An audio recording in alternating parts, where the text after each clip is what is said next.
Welcome to Leaders Arise with Joyful Julie. Join us as we explore life-changing, freedom-releasing biblical truths to empower leaders and patriots to reach their full potential, cancel out fraudulent beliefs, and increase in influence and financial success. Let's get started. Hi there, Leaders Arise tribe. It's Joyful Julie again.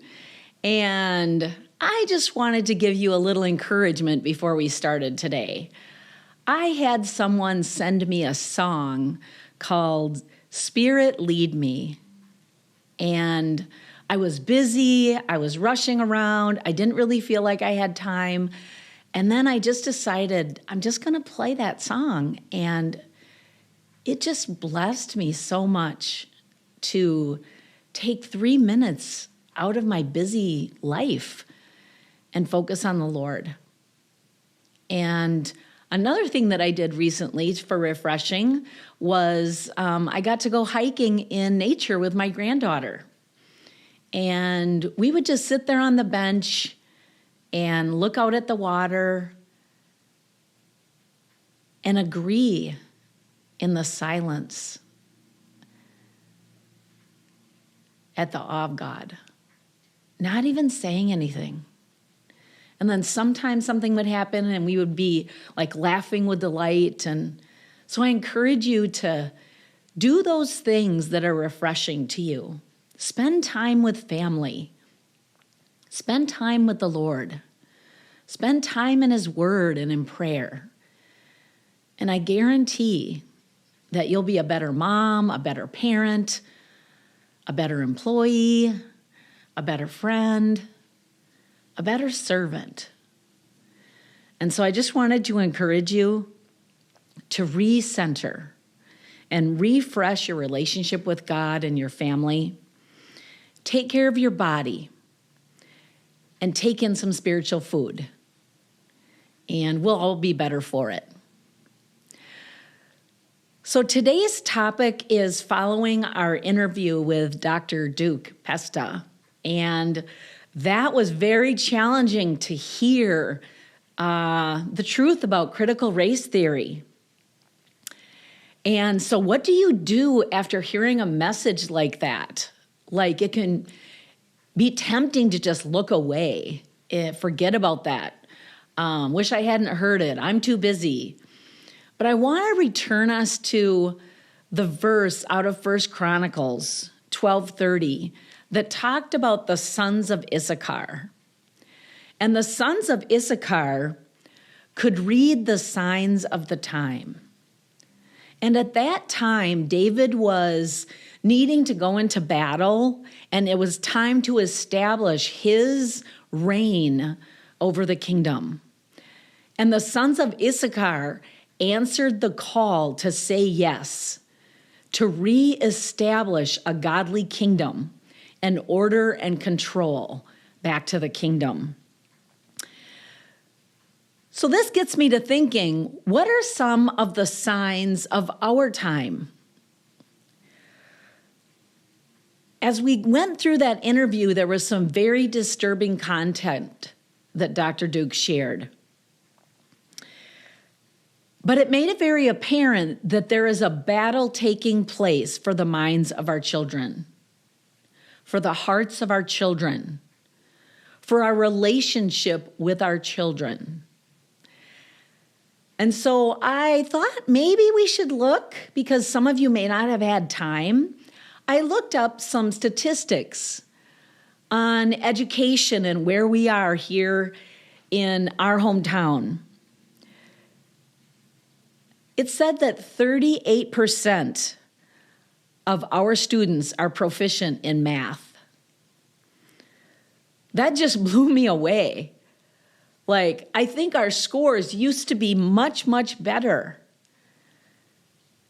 And there's something happening in our education system when only 38% are proficient in math. And there was 43% proficient in reading. And I thought it was interesting that in the Eau Claire school district, it said that we were in the top 20% in the state for one category, and that category was diversity. And you're wondering why they're spending so much time on diversity, equity, and inclusion, and on emotional social learning and other topics, when we could be learning about reading, writing, and arithmetic. And maybe those scores that would equip our children for the future would rise up. Another interesting fact was from WQOW in April of 2023.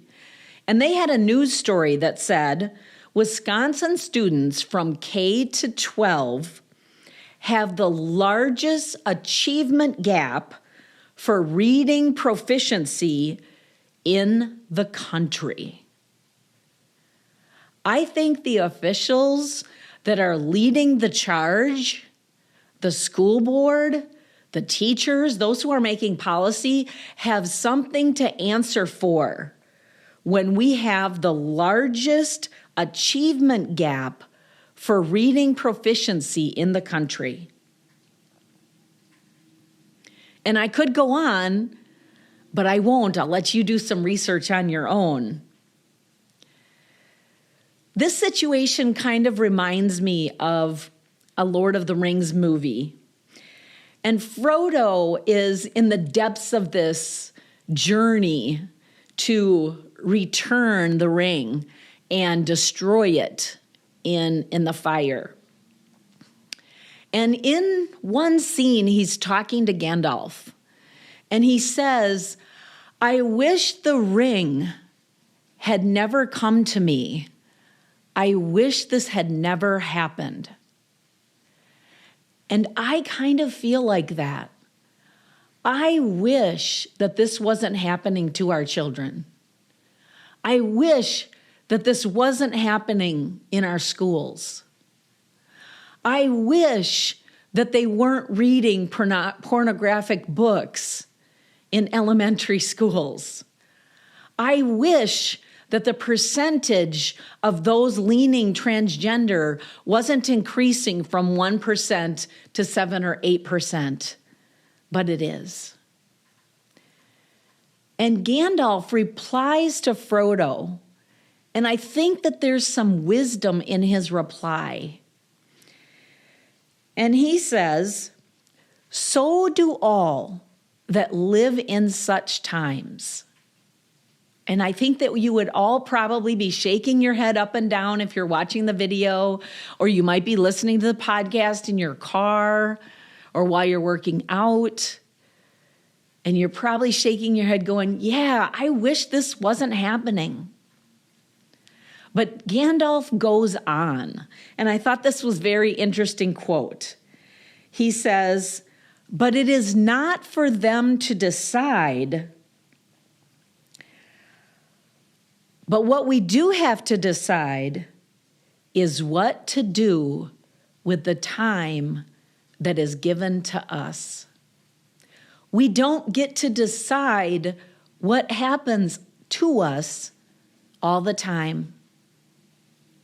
There are people who are in accidents. There's people who experience trauma. There's people who lose a loved one so tragically or early in life. There's all sorts of things that happen to us that we can't control.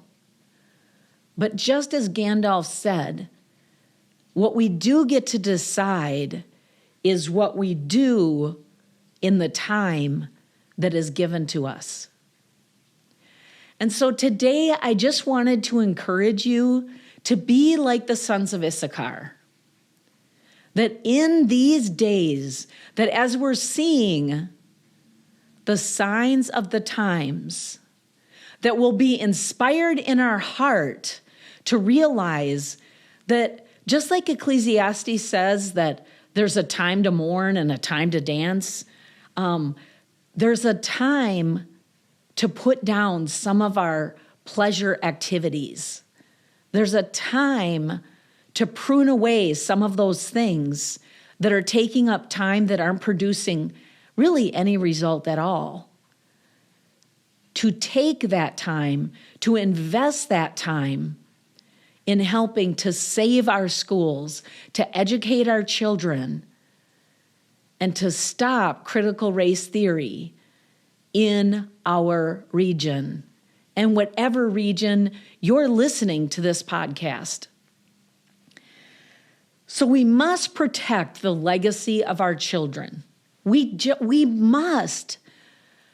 The children are our future. And we have to preserve the rights of parents to be the first authority that is responsible for the education of our children. Not to be called terrorists, but to be respected as the parental authority over that child. For those officials who are promoting critical race theory are coming to divide families. And I don't know about you, but I don't want my family divided. They're coming to mutilate children to get them to have changing operations, to give them drugs that will make them sterile. And is any of this easy for this mother, this grandmother, this lover of children to say? No. It makes me want to throw up. But as a leader, I get to decide, when I look at Jesus, what is going to be my decision that I can lay at his feet and say, I did something. I did what I could.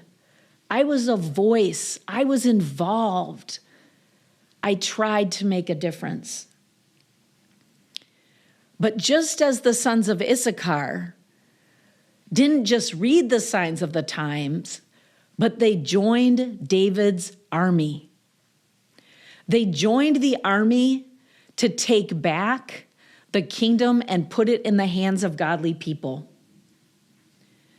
The battle for King David to restore godly leadership and laws over a nation. And right now we get the choice. Will we rise up again to take responsibility for the laws and the atmospheres inside of our schools for our children and our grandchildren? And I just want to encourage you with a couple verses. The first verse I want to look at is Proverbs 22:6. And it says, "Train up a child in the way he should go. Even when he is old, he will not depart from it." It says, train up a child in the way he should go according to godly and moral teaching. We are going to be accountable for what is happening because we live in this day. In the movie, Frodo lived with a day and accepted a task that he thought was going to take his life.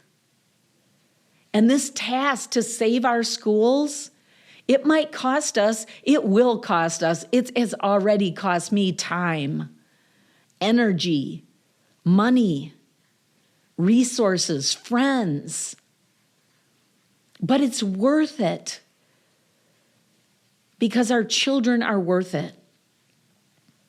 The other verse that I really just wanted to share with you is in Deuteronomy 6, verses 6 and 7. And it says, "These commandments that I give to you today are to be on your hearts. The word of God and the godly instruction that the Lord gives us to raise up our children is supposed to be on our hearts." Is it on our hearts? The verses continue. "Impress them on your children. Talk about them when you sit at home and when you walk along the road, when you lie down and when you get up." That's pretty much any time that the child is awake. And public instruction shouldn't replace or come against the philosophy of that the parents want to teach their children. We put them in public school that they can learn to read and write and do science and history and think critically, not to be taught reverse racism, that because you have white skin that you're a white supremacist. It's just as bad as saying that someone with dark skin shouldn't have the right to vote. They're both wrong. It's wrong when we look at the color of someone's skin. We need to have a return to the great and brilliant thinking of Martin Luther, who said that he dreamed of a day that his children would not be judged by the color of their skin, but by their actions and their character. And I would say that as we covered critical race theory in the episode right before this one, that if you didn't hear that episode, I encourage you to go back and listen to episode 9. Because there comes a day when the Lord is prompting on our heart. It might be inconvenient, it might be risky, it might be a challenge, but we get the opportunity to say yes. And so in this episode, I just thought I would end by sharing some resources that we have right here in the Chippewa Valley. And there are resources, if you're not here in the Chippewa Valley and you're listening, then I'm also going to list some national resources. But the first one is there's a group called Patriots United. And you could go and you could start joining together with other patriots. You can find them on Facebook.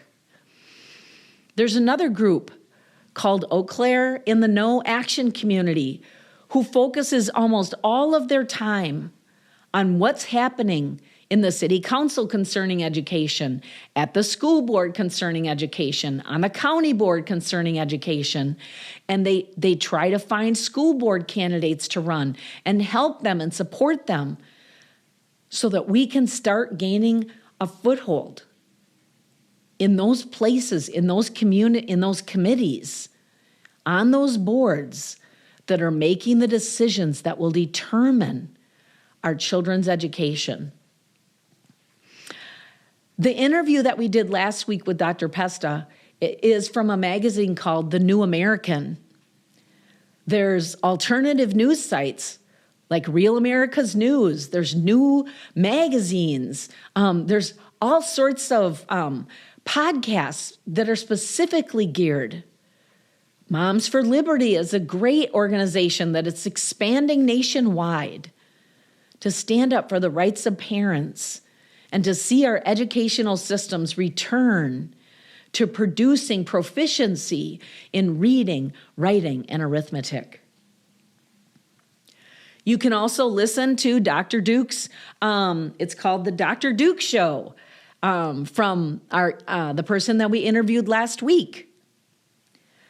There's also a very positive organization here in Wisconsin called the Wisconsin Family Council. This is also part, if you go on their website, this is also a part of a national organization that you could become a part of. And they cover the most critical issues concerning families. And you can find their organization at wifamilycouncil.org. So I just want to speak a little bit to end the podcast. I just want you to know that everybody has a certain level of capacity. So we have to keep ourselves filled up. We have to take care of ourselves. And we need to pray and ask the Lord, is there something that you want me to cut out of my life during this season? Is there something, an area that you need me to start paying attention to? Even as we talked in one of the previous episodes about the 7 mountains of influence, we get the choice to pick one of those mountains and begin learning about it. to start entering into it, taking our feet and going into one of these mountains and beginning to pray and then speak, write, and act. And it's all quite challenging. But the Bible does, in Hebrews chapter 11, offer us the hallmark of heroes of the faith. And these men and women of God took their faith. They said yes to the God's call, and they made a difference.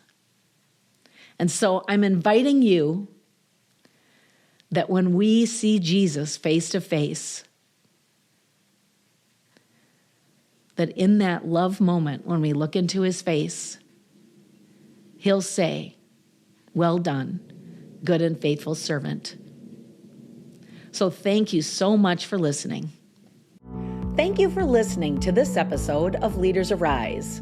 For more information about my newsletter, speaking events, and coaching services, see newlifefortoday.com.